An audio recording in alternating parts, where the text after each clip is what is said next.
Երեխաների նկատմամբ բռնության, կանխարգելման եւ բռնությունը հասցեավորելու ընդհանուր կառուցակարգերի հետ կապված խնդիրներն են Հայաստանում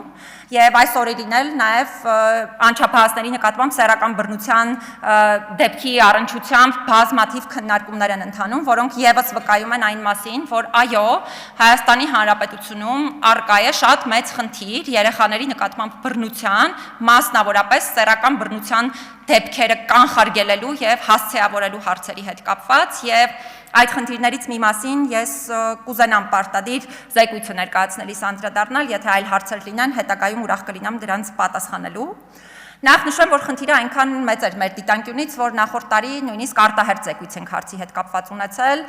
որը իհարկե ավելի լայն էր, վերաբերում էր երեխաների նկատմամբ բռնության ընդհանուր առմամբ, բայց բնականաբար տարբեր առանձնահատկություններ նկատի ունենալով կառուցակարգերի հարցերը եւ խնդիրները նույնական են այդ ներողություն այդ զեկույցում ամբողջությամբ քննարկված։ Եվ այս տեսանկյունից առաջին խնդիրը ընդհանրապես բռնությունը ճանաչելու հետ կապված խնդիրն է եւ հատկապես եթե սեռական բռնության դեպքերի մասին ենք խոսում, սովորաբար թե մշտադիտարկման տարբեր այցերի, թե մեր քննարկումների արդյունքում պարզ է դառնում, որ օրինակ երբեմն կարող են ասել, դե օրինակ մի ընդհանրապես հպում էր, դա ընդհանրապես ինչ կապ ունի բռնության հետ կամ համանման այլ հանգամանքներ, եւ սա վերաբերում է ինչպես ընդհանուր հանրային ընկալումներին, այնպես էլ երեխաների հետ աշխատող բոլոր մասնագետներին, հետևաբար նաև հետագայում սա անցում է կատարում, այդ թվում որոշ դեպքերում քննություն իրականացնող մարմինների ընդհանուր ընկալումների համատեքստ, եւ սա բնականաբար իհարկե չեմ խոսում անհատական այն կարևոր դեպքերի մասին եւ նաև լավ մասնագետների մասին, ովքեր բավականին լուրջ աշխատանք են ոլորտում կատարում, բայց եթե համակարգային դիտանկյունից նայենք, ընդհանուր խնդիրը բավականին լուրջ է եւ ընկալումների բռնությունը ճանաչելու այս ասպեկտը իրավունքների պաշտպանության եւ նաեւ կանխարգելման տեսանկյունից ունի շատ կարևոր նշանակություն։ Երկրորդը այս դեպքերի առնչությամբ խորհրդապահական տեղեկությունների մի շարք իրավիճակներում փոխանցումն է, որը չես հասկանում, թե ինչպես է, օրինակ նույն տեղեկատվությունը պետական մարմիններին հասանելի դառնալու պարագայում փոխանցվում մարդկանց, ովքեր նույն կարող են լինել բռնարար, որովհետև մենք ունեցել ենք բազմաթիվ նման դեպքեր, երբ մեզ օրինակ զոհը դիմել է հենց այն պատճառով, որ խոսել է իր տեղեկատվությունը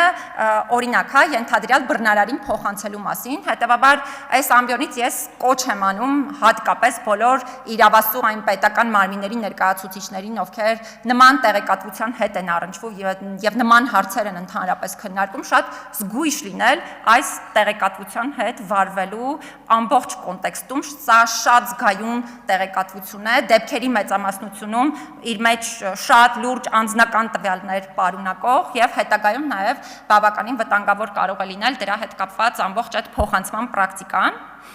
Այս առումով ուզում եմ հատուկ շեշտադրել նաև, որ շատ են իրավիճակները, երբ հատկապես անչափահասը սեռական բռնության է ենթարկվում,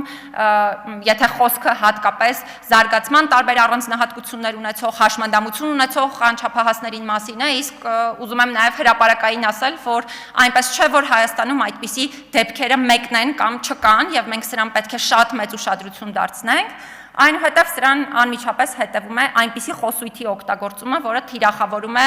օրինակ նույն հաշմանդամություն ունեցող անձանց, կամ դարձյալ շատ կարևոր է պետական մարմիններին դարձյալ կոչ, ցուցմունքի արժանահավատությունը չի կարող պայմանավորված լինել եւ ոչ միայն ցուցմունքի, որոշում կայացնելու հնարավորությունը չի կարող պայմանավորված լինել միայն անձի որոշակի զարգացման առանձնահատկություններ ունենալու, հաշմանդամություն ունենալու հանգամանքով եւ այլն։ Ու սա ցույց է տալիս նաև ըստ էության այն ամբողջ հիմնական խնդիրը, որը ոչ միայն մեր պետական մարմինները, տարբեր մասնագիտական համայնքներ, մասնագետներ ունեն նաև անգործունակության ինստիտուտի հետ կապված եւ հոգեկան առողջության խնդիրներ ունեցող անձանց հետ կապված, որովհետեւ մարդկանց թվում է, որ եթե անձը ունի հոգեկան առողջության խնդիր, ապա նա ունի որոշումներ կայացնելու հնարավորություն եւ իրավասություն։ Սա ընդհանրապես այդպես չէ եւ այս պրակտիկան մենք պետք է կարողանանք ամբողջությամբ փոփոխել Եվ